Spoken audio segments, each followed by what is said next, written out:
Yeah. Thoko Didiza. If I were to say, maybe not if I were to say, when did you join the ANC and why? Well, as you know, that the ANC was unbanned in 1990. Previously, there were organizations that were, I would say, linked to the ANC, even though that might have not been overt.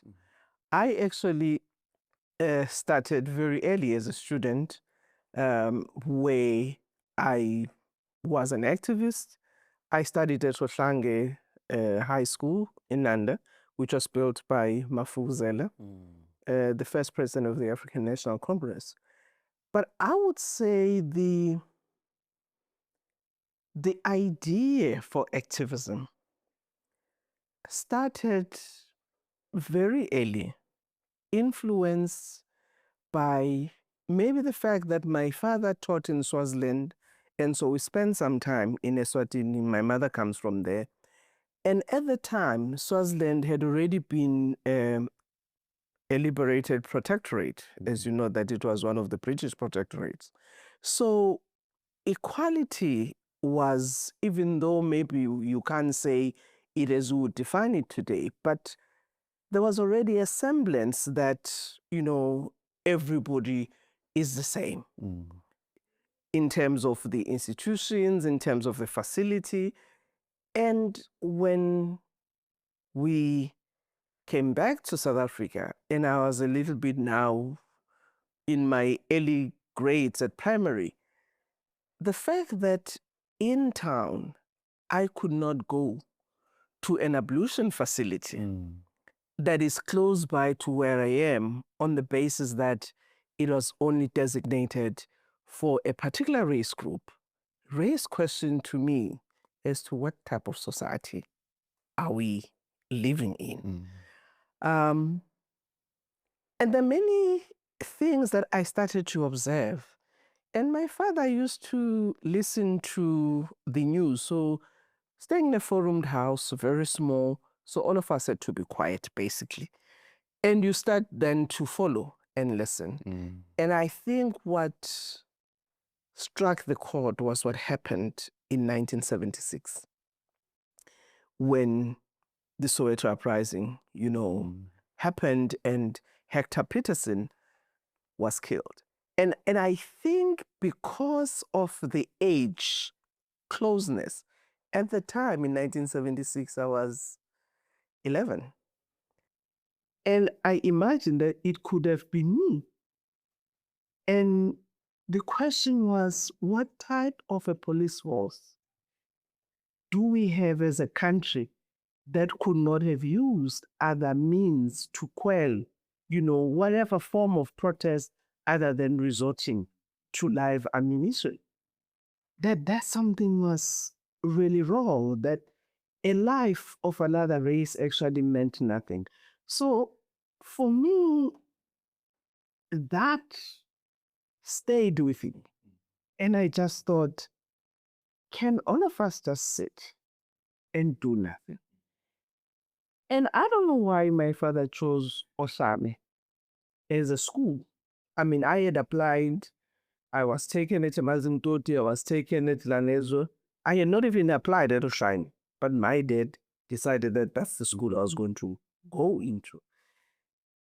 And my going there, I mean, the first impression as a child, you think, oh, that's look. Yeah, it's a school, but within a week, I think the look still not better anymore. I think it was the depth of what the school was offering. Because in that first chapel, when we had to go for morning devotions, one of the things that the principal did was to give a little background about the school. Who built the school? Why? And then thereafter, all of us who were freshers had to remain and learn the school anthem. And at the end, the choir master, Mr. Kumal, would make us walk around that chapel, which had got the photos of Chief Albert Lutuli, Mafuguzela, Langabalele Dube, Charles Ndube, Ndima, Nsiklele, and others, part of the people who actually contributed towards the building of the school. And I must say that initially, because he didn't explain who these people were. So midweek, curiosity set in to say, what's important about these people? So we then started asking questions. Then went to the library. Then we started to appreciate who these people are and who they were and what they did and the organization they belong to. I think for me, it was, if you have people like this who, through their conviction, had decided not just to form a liberation movement, but also to do something about it by starting to change the environment by educating a Black child, not just to form a liberation movement, but also to do something about it by starting to change the environment by educating a Black child. I thought, well, some of us can do something too. If they have been able to do it, then why not? And I think that, because also the nature of the school and the teachers, some of whom had been students there, came back and taught, we were able to then have an appreciation of the need for actually carrying on the baton of what the forebears who started the school had done, and understanding that education was important, it was able to transform society, but that needed to be supported by activism. Okay. If you were 11 in 76, what age were you when you joined and were sworn in Parliament? I was 29 years old. 29. Yes. Which year was this? That was 1994. You were a member of Parliament in 1994. Yes, I was. Were there many 29-year-olds in the caucus? Well, there could have been. Because I wouldn't have known exactly the ages of everybody, but there was a sizable group. You're still a member of the youth league. People. Were you in the youth league? No, interestingly, I was actually working in the women's movement. I was a member of the Natal Organization of Women, and I was its co-treasurer with Mayor Ella Gandhi. At the time, Nozizwe Madlala Rutledge was actually the chairperson of the Natal Organization of Women. And I think it is through those women from whom I also learned on how to organize, on how to bring your skills into building of an organization. And in 1992, the ANC Women's League actually convened that first conference of women across political lines, across religious lines, and across sectors to actually start what became known as the Women's National Coalition. And I was then asked to be its general secretary. And the organization I was working full-time for, which was the South African Council of Young Women Christian Association, released me to actually go and do that work full-time. So if you look at the work I did in the women's movement, it was always intriguing. Why am I not in the youth movement?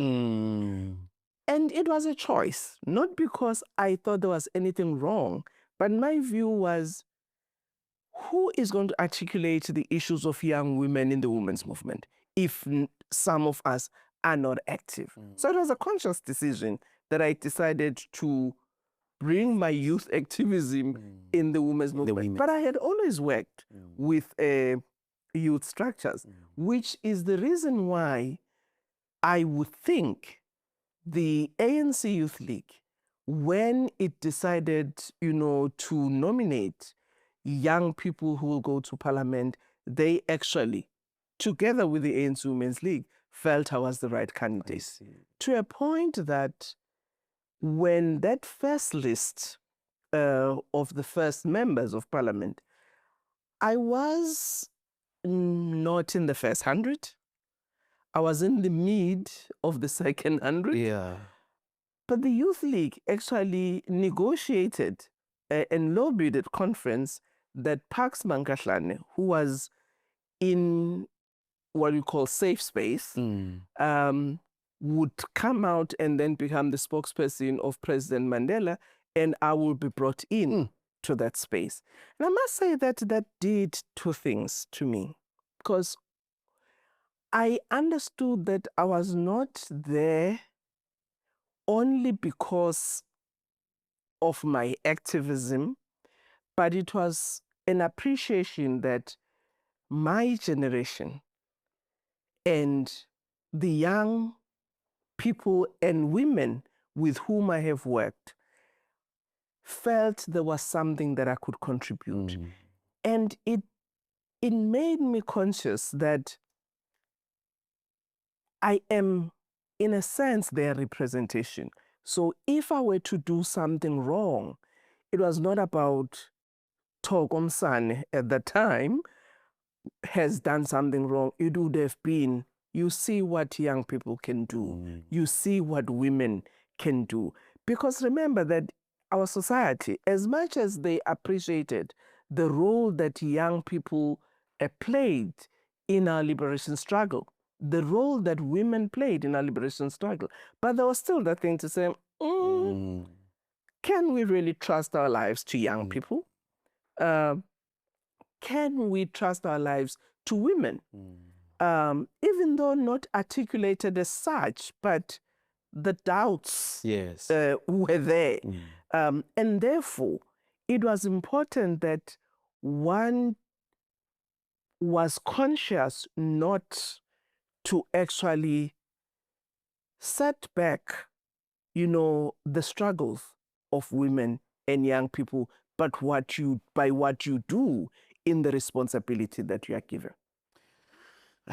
Now it makes sense. I mean, you knew how it felt for some of us in those benches, because your first time in parliament, you were relatively, in the same age. But we're a discussion for another day.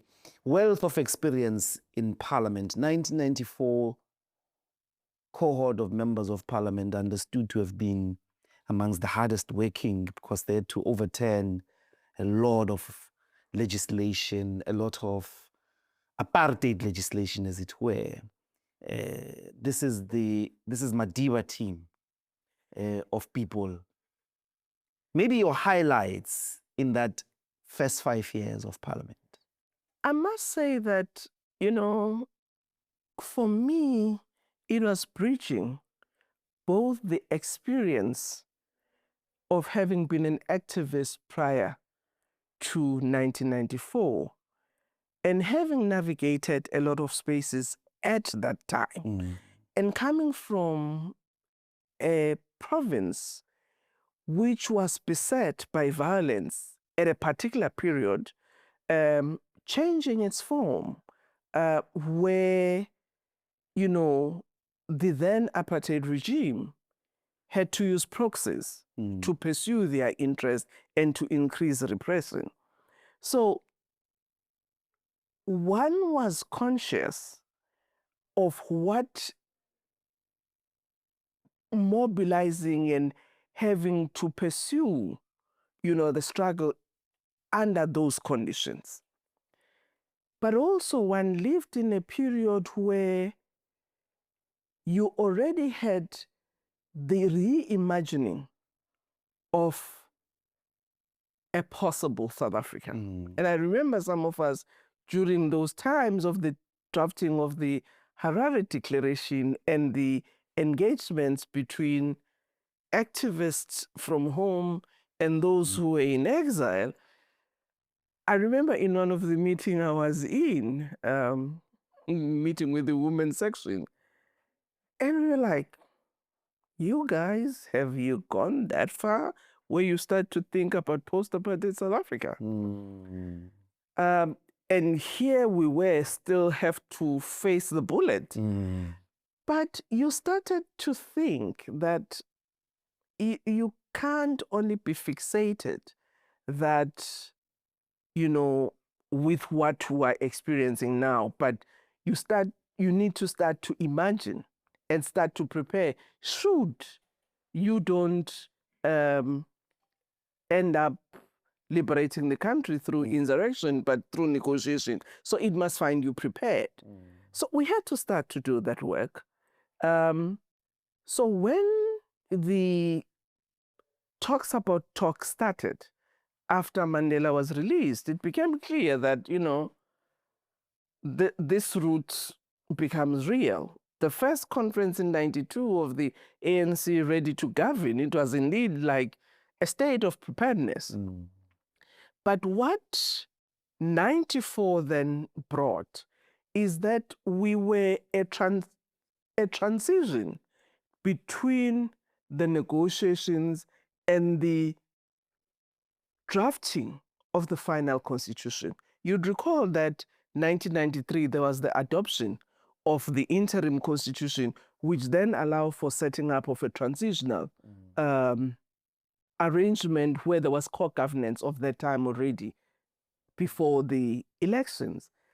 And there was an agreement, there had always been an agreement within the African National Congress in particular and other organizations that those that must draft the final constitution of the country must be the representative of the people. So that's why 1994 was very instructive in that it created that possibility of having a constituent assembly that would actually draft that constitution. So you had, I would say, a dual purpose in that first cohort of members of parliament. It was to finalize the constitution in a participatory manner to make sure that as many as is possible South African citizens would actually contribute towards the South Africa that they want. Yes, you have that base document, the Freedom Charter, that gave that architect, but you now had been some decades further from that document. So you needed to also appreciate the lived experience of those who are there to say what type of a South Africa they want. That's what we did from 1992, though it was more targeted to women, to say what type of South Africa do you want so that we can feed into the negotiations. So that 94 to 99 period included the finalization of the constitution, which was chaired by the current president, President Ramaphosa. And then after the adoption, you then had to continue in terms of lawmaking and whatever. But what was interesting is that some of these things happened concurrently, because on one hand, if there was law to be enacted, you couldn't say, well, we're still trying to finalize the constitution. For instance, one of the first legislation that was passed was the Restitution Act of Land Rights Act of South Africa. That was the first legislation post-apartheid that was actually drafted. So you couldn't say, let's wait on this issue of restitution, we're still busy here. On the other hand, government had to function. You couldn't say, well, we don't have a fully fleshed frame of government that we want. You had to make sure that as a successor in state, the country is functional.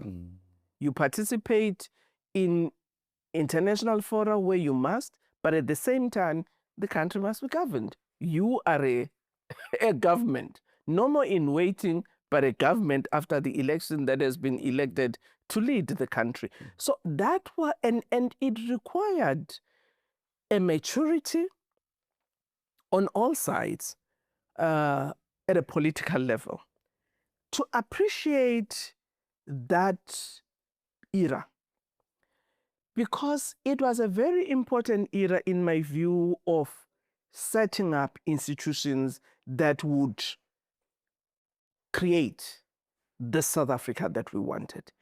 It meant putting up laws, it meant putting up systems that will make a country to function.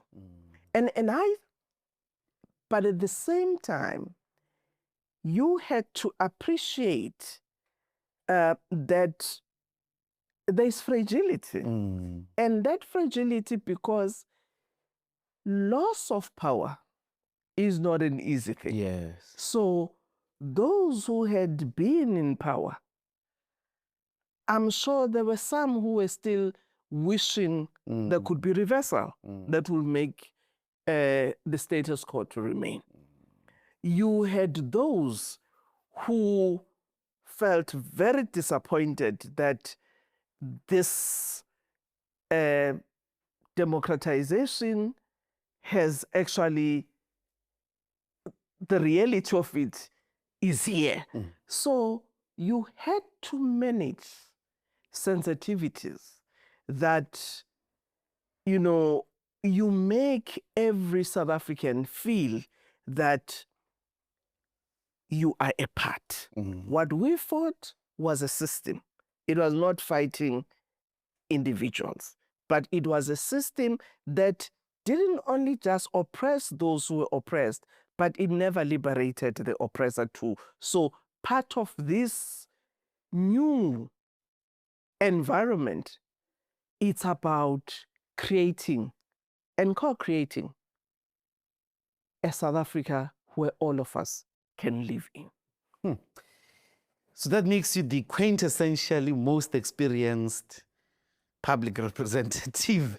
I mean, as you preside over Parliament now. But I wonder, in many ways, the Parliament of 1994 to manage in this diverse, the ANC was a majority. Of course, there were this strong caucus of former apartheid leaders with wealth of experience sitting there, and legislatures and all of that. But the Parliament now is also in many ways a fundamentally different Parliament in that it's a Parliament without an outright winner, with an executive, which is a coalition, one of the greatest tests of our democracy when you think about Madagascar, Tanzania, you think about Kenya. The ANC lost power. There was no single drop of blood. There was no protests. They just went and negotiated and begged the DA for votes. I'm not sure whether we did that. But it's a very tough parliament. But let's go into it. The current challenges that you are facing presiding over Parliament. The house is burnt down, the physical building. What's going to happen? Is that house going to be rebuilt in your term of office? I hope so. Let me take you back, though, a bit as to the different epochs. We've spoken about what were the challenges in 94, what had to be managed so that there is no reversal. Yes. In 2024, what made it possible that you couldn't have a loss of blood, as you say? One of the things that the ANC, in my view, had done very well has been that strength of having to dialogue, not only among itself, but also with other players. you can trace the tradition from long, long before.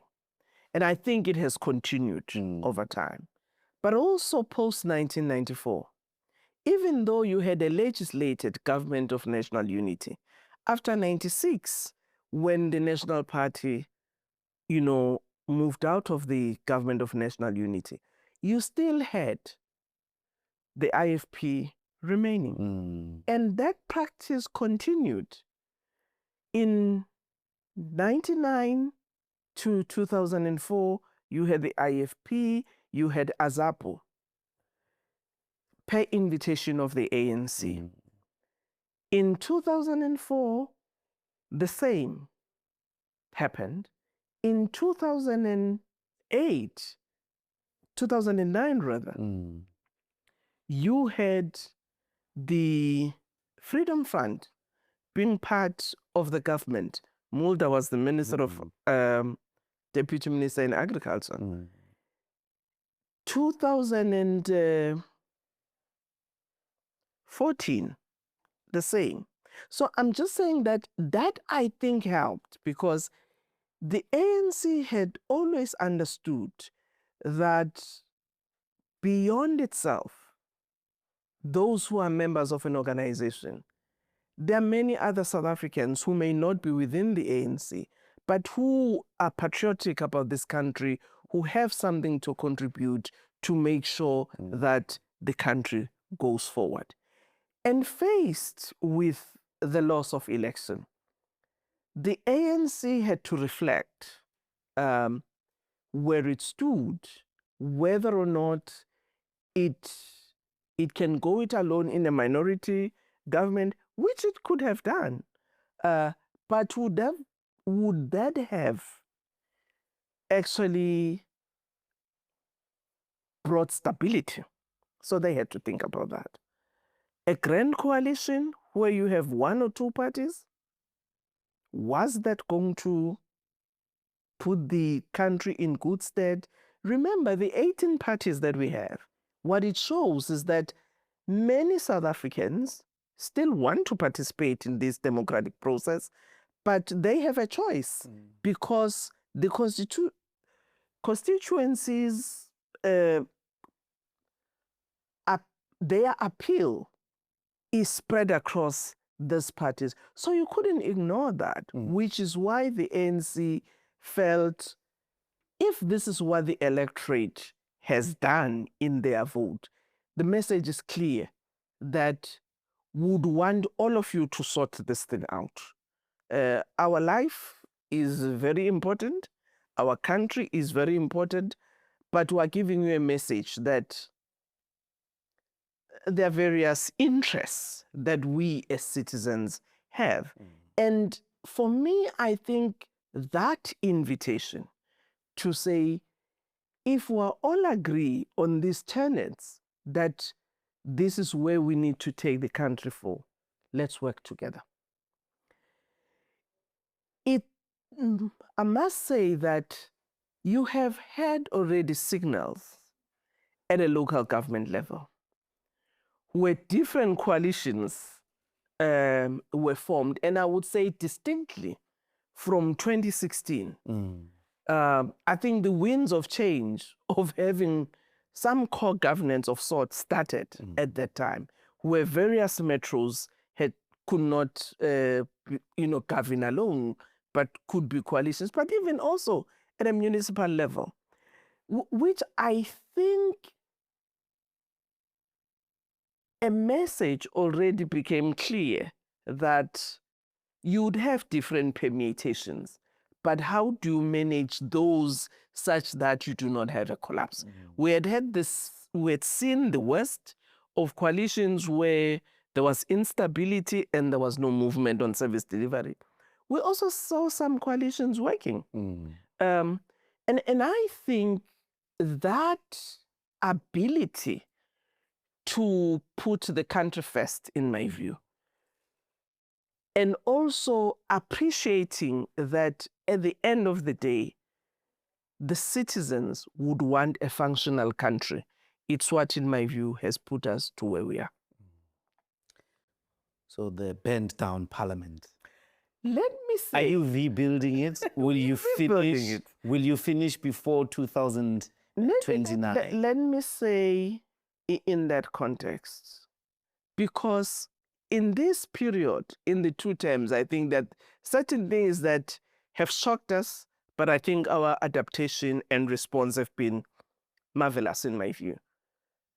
2020, you wake up, you are told that already you have got COVID cases. And you have already seen how many people have died in other parts of the world, and you needed to act. But what that did, having acted, having closed off the country, having put whatever systems of treatment and testing, the truth was the country must run. So technology propelled us to say, it's not only meeting in boardrooms, you can actually meet virtually. Parliament itself needed to pass certain legislation to enable government to act. So we already started working on virtual platforms. We already started working on hybrid, and the sky never fell. We continued. So unfortunately, it's not something that we all would have wanted to have a bent parliament, but it had enabled us. That technology introduction into our work has enabled us to actually continue to function. One of the things that we all need is still to have an assembly, because it's not just a meeting room. It is actually a symbol of the representation of our people's democracy. So you do need a house. We do need to build it, which we are doing. So what has delayed has been the fact that that's a heritage site. So you can't do it like we are doing on virgin land, where you can just dig a foundation and contract in 100 days, you're done. Here you needed to also ensure that are there certain artifacts that can still be saved that represent our history, both the old and the post-apartheid history. So that took work, a lot of work, because even on the demolition, you couldn't just demolish anyhow. You had to have the heritage engineers who would look at what you are doing and how you are doing it. So now we are at the phase where we are actually rebuilding. But in terms of the work that was done in the 6th administration, was actually to agree on the concept of the new parliament as well as the designs. And in that conceptualization was how to infuse the old and the new, but also the history of the Khoi and the San, who were your first or early people in this region. So you had to put that, but also how does it become the representation of the whole of our country, because this is a national parliament. Will this process finish before your term ends? So where we are now, finish the demolition, we've started construction. And from our implementing agents, the DBSA, November, if everything goes equal, November 2026, that's when they're going to finish and then start commissioning. So everything goes well, 2027, the house will be up. Will be up and running. Yes. And remember that the old assembly will remain, as it were, with few refurbishments. It will remain, because it was not all completely burned down. The new assembly is the one that will be redone completely. So if you were to visit Parliament, and I invite you to come, and visit the speaker, and I will take you on a tour, you will see the amount of work that has already been done, which gives me confidence that next year, before the end of the year, it's possible to finish. Okay. the And new Speaker, parliament. there is obviously the flip side of that. I'm told Public Works set up a dome, and the dome is now not in a good condition anymore. Let me put it in context, because maybe your listenership may not understand. Public Works put a dome at the request of Parliament, because members in the sixth administration said, while we appreciate that our Parliament has banned, but we need to continue to function as a Parliament. The first was building a mock Parliament, but when it was evaluated, it could have been more costly to build that structure. And therefore, finally, we all said maybe a dome. And then we remembered that actually there was a dome that Public Works had bought for the funeral of Tata Nelson Mandela in 2013. So we approached Public Works. They agreed, but they did say that because that dome has not been used for a long time, and I think the way it was kept, it might not have been in good condition, one of the skins was already teared off, and they were going to fix it, which they did. So we started meeting in the door. But clearly, there were certain things that needed to be done. So they asked that Parliament go back on hybrid, because for those, the acoustics and other things needed to be sorted out. And there was again a little tearing that just did not make it work. So they went back. And when they did the numbers of what they needed to be done, they didn't have that on budget. Okay. They came to present to both the WIPARI as well as the Joint Standing Committee on Financial Management. We then asked Treasury to actually give Parliament 15 million rands to be able to augment what Public Works has had in order for them to fix that dome so that we can go back and meet as a full Parliament.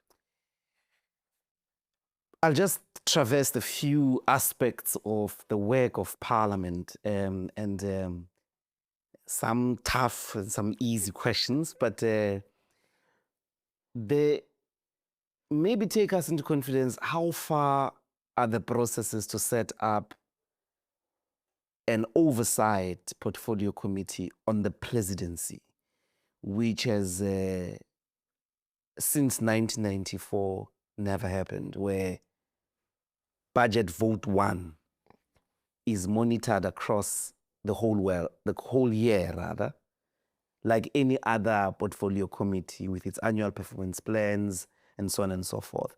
Is Parliament concluding, or will we see a portfolio committee which exercises oversight on the presidency? Well, let me say, firstly, the Rules Committee had agreed on setting up the Oversight Committee on the President. What they've been working on has been the modalities of what will it actually do. And let me say why that issue arises. It's because you do have portfolio committees that deal with the functions that are in the presidency. So the question was, okay, so what will this committee do? And agreement and consensus, I hope, from the report I've received, has been reached amongst parties to say, yes, there are issues, particularly of policy nature, of, broad international issues, where the president or the deputy president will have to come and engage with that committee. So the Rules Committee is meeting tomorrow to then finalize those modalities. And next year, you will see that committee set up. Yeah. Okay. Now, the other issue was interpolations. Okay. because other members were proposing that let's go back to have interpolation questions. Because, but what in the discussions of the subcommittee on rules, they finally agreed that, while interpolations may sound good, but its weakness is that for your smaller parties, they may actually never get an opportunity. So there's a hybrid between the existing question process to what is in between, where a proposer of the question will have 2 times. So after the minister answers a question, as it happens now, a supplementary question by the one who proposed. Then there'll be other 4 supplementary questions by other members. And then at the end, the main proposer will come back again. I see. So that tries to breach the interpolation as we know them in our current system, but to allow for that further engagement between the person who had raised the question to a minister. Let's go to this function of oversight that is constitutionally bestowed on Parliament. The immediate controversy obviously surrounds General Mkhwanazi. I know where to go, for instance, Speaker, to report an incompetent minister. I go to Parliament. I say Minister X is not doing 1, 2, 3, 4. The trouble with Parliament, when it does not execute its duties, where do we go?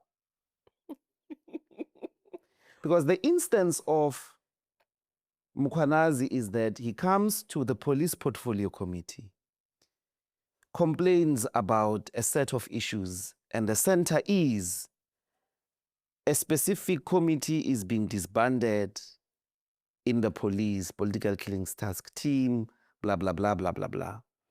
There's this person called Brown Mkhwanazi who is close to the minister. The minister says, I don't know him, blah, blah, blah, blah, blah, blah. End of discussion. Well, and then he's then forced to do what he did, wear camouflage with rifles and say, criminals, you must now we are done. There are criminals who are running the police. They are running very influential members of the cabinet and political parties, and we have tried all other means. Nobody's listening. But where do I go from a... I'm saying that we forget the facts for now.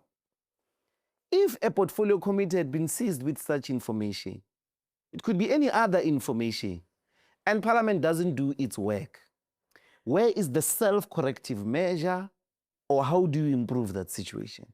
Well, I'm happy that you are saying the other issues which you are making an example of, we can't delve with it, on it rather, because the matters are being handled, as you know, by the ad hoc committee that has been set up by the House, as well as the commission set up by the President. But what normally would happen is where a citizen or even a member of Parliament may not be happy about how a portfolio committee has dealt with the issues, they would actually escalate that to the Speaker, who will then have to look into that matter, address it with the chairperson or even with the entire portfolio committee itself through the House chairperson on committees, or if such a matter would require further investigation or even a resolution of the House. So General Mkhwanazi had the option of writing directly to you when he was not getting joy in the police portfolio committee. I would actually... I'm saying in the future, how do we correct? Because he goes where he thinks, I've gone to Parliament and these chaps will do something about this information. 3 months later, nothing has happened. Maybe he was about to be arrested, or maybe in worse circumstances, such a person could actually be killed. You are saying that in the current setup, the next port of call for him was to write directly to you. You might have done something? You may say I'm evading the issue, and indeed I am, because you are very specific on about the matter Mkhwanazi that is being debated. let me just say to one of the issues I was dealing with on my desk has been a member of the public who have written, has not even gone to the portfolio committee, has written to the speaker and say, Speaker, I want my right to use money, hard currency. This thing where we are now told by some of the retail companies that I can't transact on money, I think it's infringing on my right. No member of parliament has raised that issue. That issue is being raised by a member of the public. I can say to that member of the public, I'm sorry, address that with the retailer. But I have an obligation to say, let us talk to the Portfolio Committee on Finance, bring this issue to their attention, because obviously none of us might have think that that issue is not sitting well with everybody in society.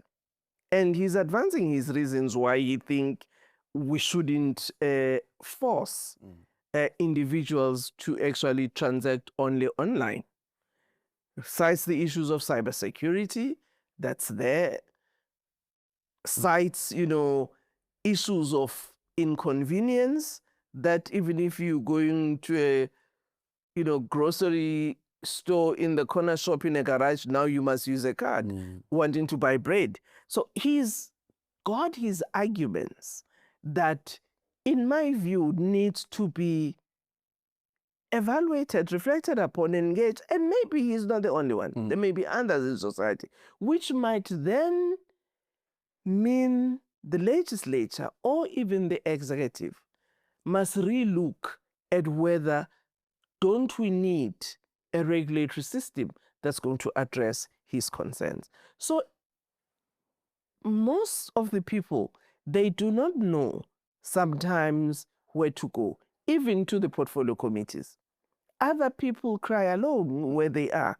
And that's why the constituency offices of members of parliament become an important extension of parliament where citizens can go to raise whatever concerns that may be having, where a member of parliament or a member of the provincial legislature can take those issues to the relevant bodies, because to citizens, government is not municipality or provincial. Their responsibility is to say, this matter requires Home Affairs.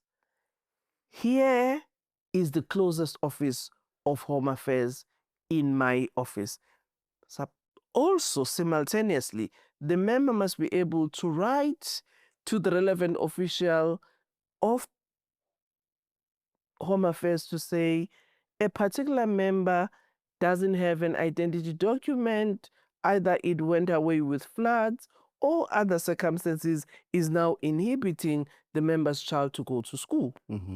So that is an extension of our roles as public representatives, not only when we're in the House, but even in society.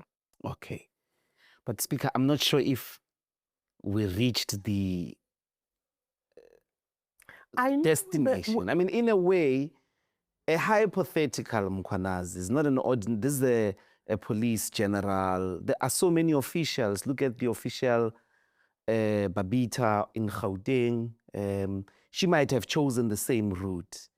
There's so many of these people because society, in its own way, is fighting against corruption, is fighting against incompetence and all of that. I'm saying there's a systems failure here. Somebody that senior arrived at the parliament and something should have given in, it didn't. Actually, part of the mandate of the ad hoc committee is to address exactly that. But it's the same people. No, it's the same people, but it may not necessarily be the same people in that committee. One or two maybe, they may be there. But an ad hoc committee, its advantage is that it brings in a different skill set in that parliament. So part of the questions they will have to answer is, how do we improve? Yes. the anomaly that occurred, but there is an acknowledgement that Parliament erred. Actually, the question, I won't even say Ed because at the moment the process is not done. But part of the process is to say, what is the weakness in our system Okay. that a matter such as this, while having been tabled in our portfolio committees, was never dealt with the urgency that it deserved? What is it in our rules of Parliament that we could have missed a matter such as this not to be able to be dealt with? Simultaneously, what is it in our legal framework that might be a weakness that is not enabling us to pick issues such as this even before we actually get a report on them? What are the early warning systems to say the thing is not working that might trigger a particular response from the Parliament, either through questions to the executive or through the oversight,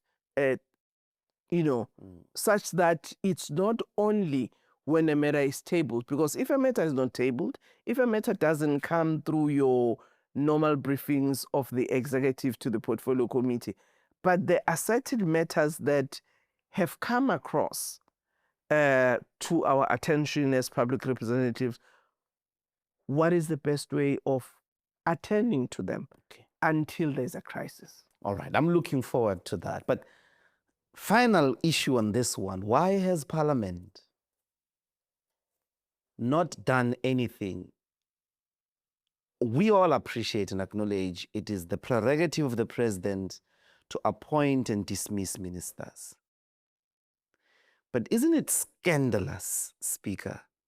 The president has kept a person on full cabinet privileges when they're executing no duties. Full cabinet privileges on taxpayers' money. Why hasn't Parliament disrupted that scandal? I mean, how are you, Speaker, sitting here thinking there is a person driven around by blue lights with fully paid individuals, getting a salary of a cabinet member, and is sitting at home? Well, remember, how does that sitting at home arise? That sitting at home arises not because there's a choice by an individual to sit at home, but it has come about because, wisely, the president has said there are serious allegations, and in order for the process that I'm putting in place, take leave. And it's done, not only in the political space, it's done in the private sector. Speaker, this is cabinet. No. How can you be on suspension in cabinet? Well, let me just say... You can appoint him again tomorrow. Let me say, one of the things is that what has happened is not like something that is an anomaly in society, in other sectors. You do give people, even in the administration, a leave of absence when you are investigating something, because there are allegations which may be proven right or wrongly, where you need to make sure that that person does not tamper with evidence or whatever. So the best way is to make sure that that person is not in the space. It happens in the corporate. Maybe the challenge is that it might not have happened in the public sector, in the political space, but not in the public sector, because in the public sector, in the administration, as I say, in the entities, that happens every day. But it's just that in the public representative sphere, it's something maybe that has never happened. Again, in the executive, because in the parliament, parties, they may not tell you as a speaker why a particular member is not there. They'll just put a leave. So you think it's a leave, but they are dealing with party issues where they feel that this member may be sit at home for a while. But in order...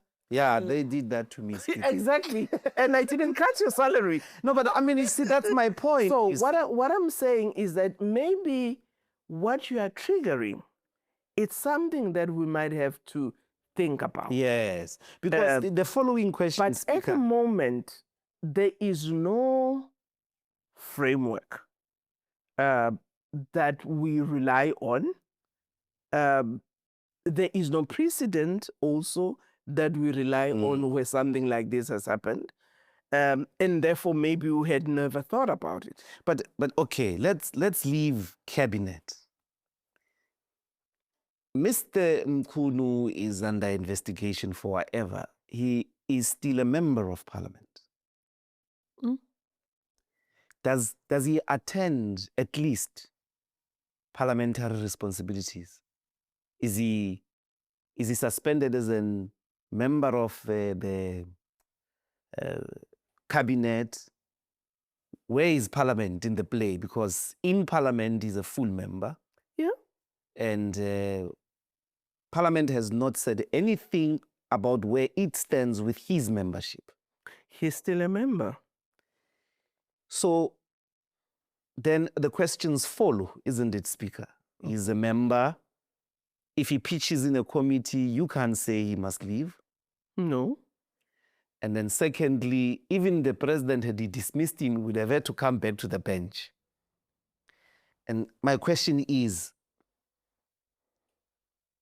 from the systems of parliament, how is something like that able to occur? There is indeed, as I said earlier to you, that we don't have a precedence of that nature. Because remember, parliament is a party system also. So it is the parties that gives us members. And I'll take you back to what happened with the MK party, for instance, when in the beginning there was the resignation and not resignation and so on and so on. Parliament wouldn't have made a decision to say to the MK party, you are not going to move these people. Because when people go to the elections, they vote for the party who has got a list of the members that they want to take to parliament. So it is the parties who will give us the list of their members. And it is the parties who will be able to say, I'm withdrawing member X from my party because either the person has resigned or we've actually removed this person for nefarious reasons in terms of what he or she might have done. So in this instance, the party has not said to us, we are withdrawing this member as a member of parliament. So he still continues to be a member of parliament. And enjoy the... When he's supposed to attend the parliamentary meetings, he does as a member. Very, very difficult. I'll move to a different avenue of this parliamentary oversight. And it will be my possible last question. Capacity of members of parliament to execute their duties. Isn't it also the weakness of the party system? Maybe the weakness of representative politics altogether. But when you gauge the House in terms of all types of duties, and you know it is a lot of scholastic work that goes on in parliament. People have to read, understand huge reports, develop questions, poke holes to be able to make the executive competent, make entities. They come in front of engineers who come explain things to them, doctors or whatever, professionals. When you gauge the House and you say, maybe let me be specific, in your house now, what is the average skill set? How many of your members have no matric? And do you then do something about that to try and assist them, not through their administrators, them directly, help them to develop their skills to hold the executive accountable. When you gauge your house now at the moment, Well, what are the skills set? let me say to you, maybe without making a question, but just sharing with you what my last born daughter said. She said to me, Ma, politics is very funny. Out of a number of professions, we are the only one that don't go through any form of orientation or preparedness that is substantive.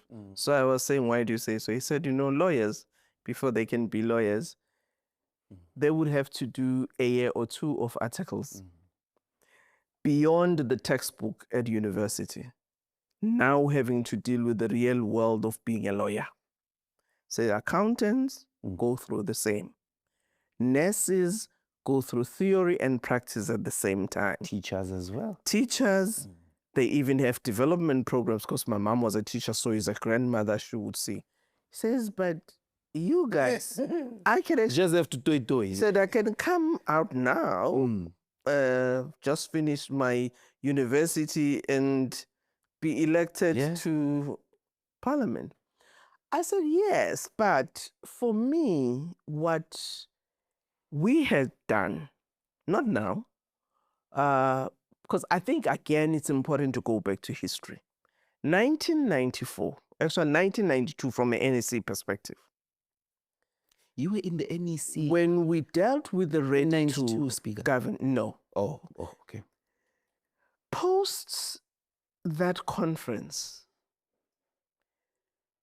even while the ANC was in exile even before, took people into training. You had the chief reps of the ANC who were actually doing ambassadorial tasks, even though they were not ambassadors of South Africa. We started to train people as part of the preparedness in the different fields. Some of them had a stint in parliament, and then they were either deployed to the diplomatic service and so on. But we entered into a partnership with the European Union on learning and development program, where they supported us with the funding on preparing our parliamentarians. We used to work with VETS, and later other universities were added, where you would deal with issues of governance, lawmaking, and so on. So that program has continued to this day, where it's part of the capacity building of members in a more structured way.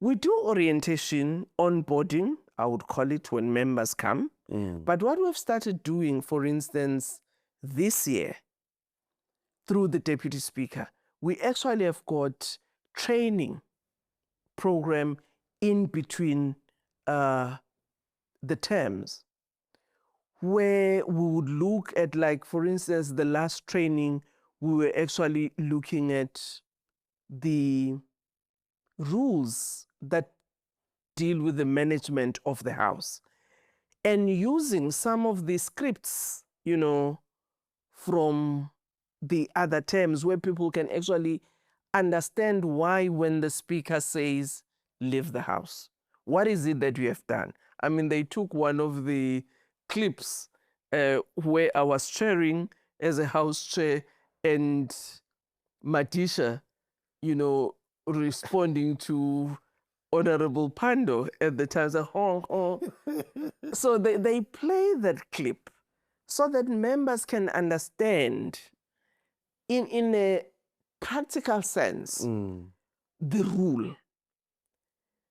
So we've decided deliberately that we're going to do that, as a way of moving just beyond a broad orientation when people come, but also to say, apart from you understanding, your portfolio, but there are these generic things. For instance, we've agreed that next year we're going to have a program where we train members on diplomacy and diplomatic work. Because a person can say, no, but I'm not in the International Relations Committee. Why should I be part of that? But you have been designated by Parliament to be in SADC. You have been designated to be in the AU. You have been designated to be in the IPUs. Those are multilateral fora which require diplomacy. So you can't just go there cold. You need to understand what does it take to be a multi-party parliament, but representing a country when you go to these multilateral fora. It doesn't reduce your party, but that's where you say, we're now standing as South Africa Inc. What are those issues that as a country we want to advance? So that's one element. But the other element is really to make sure that we encourage members to undertake training specific. We had done that in the past, even though it has dwindled for some time. We want to calibrate it because it enabled members. It doesn't help if I were to sit in the transport committee, for instance. I've never done any transport logistics studies. I'm a social scientist by training. Yes, I can read and comprehend, but you would require assistance to really understand the entirety of the sector, because you deal with aviation, you deal with logistics, you deal with transport, commuters and so on. How do you enable me to understand, firstly, how does this thing work? So that even when I read the documents, there is an appreciation. But also, what are the tools that we give to parliamentarians as a way of enabling them? So one of the things we've done now from a finance point of view in terms of resourcing committees, we said we needed to be transparent about how much each committee a year gets, so that they can plan appropriately for the work of their committees. That supports the public education, that supports the public, where they have to go and get, views of people and so on. But if you say they must do that without knowing how much money, we've started with a low baseline, 3 million per committee, just for them to start to be more focused. But also just improving self-development for people to understand that, you do need to actually improve yourself academically in order to be able to interface with the world, with the work that you have to do with the citizens equally. So I would say, if you look at the House today, you do have a sizable number of people that, in my view, can do the work. But you need to also work with parties, because I think some of the difficulties with parties, it's how they change. Today, they put you in this committee. You serve there 6 months. When you start to have the appreciation of the sector and what you deal with, they now change you to another committee. That doesn't help to build the capacity. I know, Speaker, you didn't want to, I will take my luck either way. There is a character called O'Sullivan, who, from what we've been observing, seems to have threatened weaknesses in the parliament process, during a parliament process. Some people are claiming also members of parliament. Is Parliament going to take exception of O'Sullivan's behavior? Well, let me say what I saw that happened on the day was when a member who was a witness after break then presented to the committee, the text that he has received, which indeed I don't think we can, either as parliament or as citizens, accept that form of behavior from anybody. Because, if you have got an alternative view, the best thing you can do is to write to the chair of the ad hoc committee to say, my name has been mentioned by witness X, and I would like to actually be given an opportunity by the committee to clarify or give my side of the story. That's the proper way in which such could be done, not in the manner that we have seen. Obviously, we'll have to look at our own, legal framework and see how best we actually ensure that the witnesses are protected, but also members of parliament are protected. Okay. My final question, Speaker, is to do with your work in the ANC. I have it on good record that you are a member of the Renewal Commission, the commission set up for the renewal of the ANC by conference. The chairperson of this commission is Mr. Ramaphosa. Have you, as a commission charged with renewal, ever met? Yeah, the commission has met. How many times? And I must say that, when the two past conferences of the organization reflected on this matter,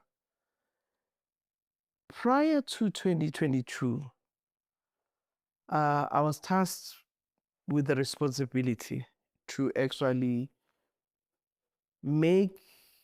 work with a team of people where we could actually help the ANC to draft a roadmap towards 2032. What type of an ANC would we want?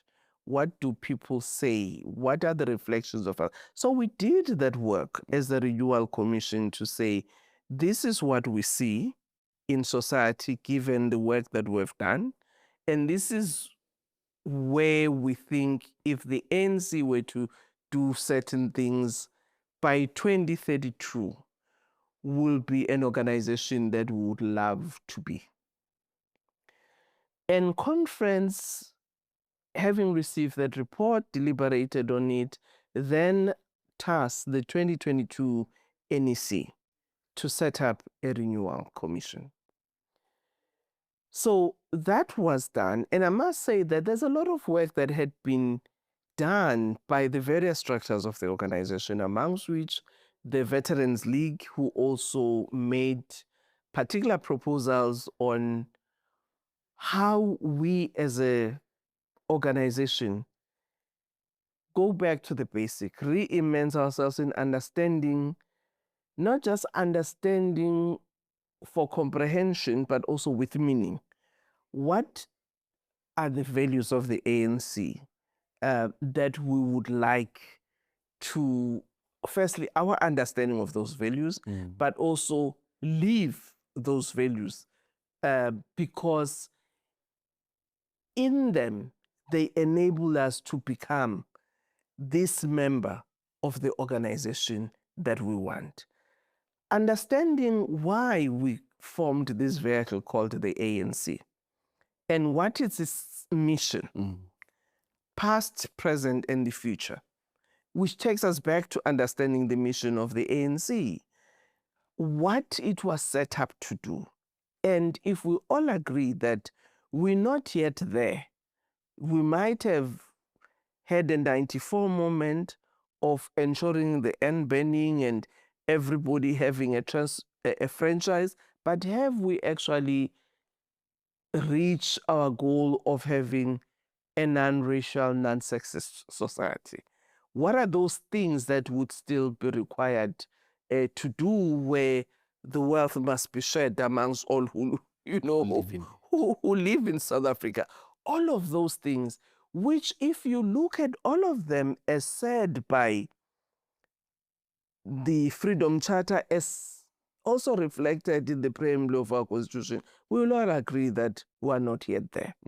But are we that body that still understand that mission and are able to execute it, appreciating, of course, the challenges of today, which may not be the same challenges that the people of 1955 might have experienced, or even the people of 1994 might have experienced. If you look at today, we've got a lot of young people who in 94 had never had access to education, but now have.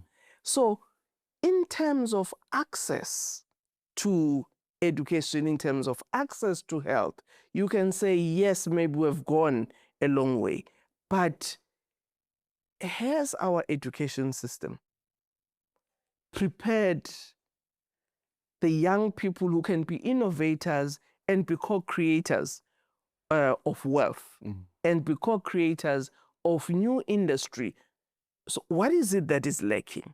So if we are this body, what do we need as this ANC that is leading government at various levels need to have as the quality of cadres that can ensure that we drive that mission?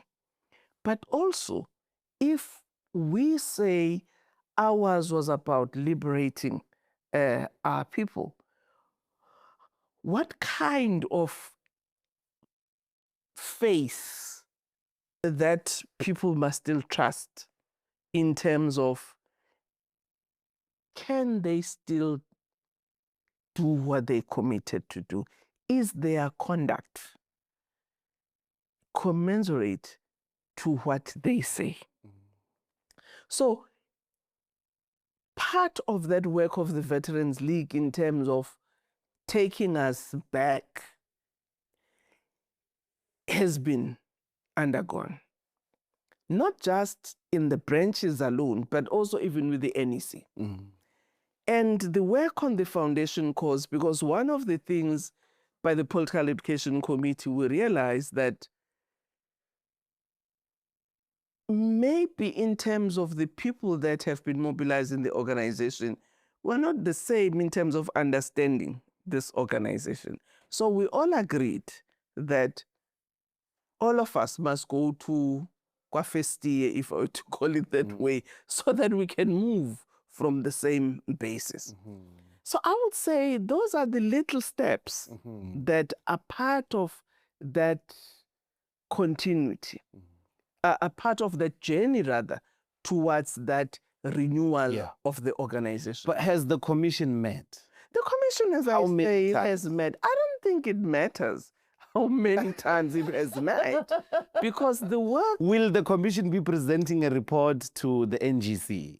Surely they will. Okay. But as I say that, for me, committees, yes, but is the work continuing that translate from what those committees must do? Okay. And I think that's what, in my view, it's important. I see. If members of the ANC say, look, we need this face that you are describing, this set of qualities, but this era we are entering requires a brand of integrity, and they request you to lead the ANC, would you say no, Speaker? Well, I'm happy because you started... I mean, to be the president. I'm happy because you started by saying if the ANC would have, say, this era, because that's how the ANC has always done. The ANC has always looked at the current situation and say, given where we are, what we see, what we think ought to happen, what collective do we need? And they would then approach those comrades to say, we do think that you need to assist us to be where. And that process is not a process that it's one or two person deciding. Obviously, there will be discussion and a debate as to what type of a face, not just a face, what type of a collective, because you don't lead alone. Yeah. You lead with people.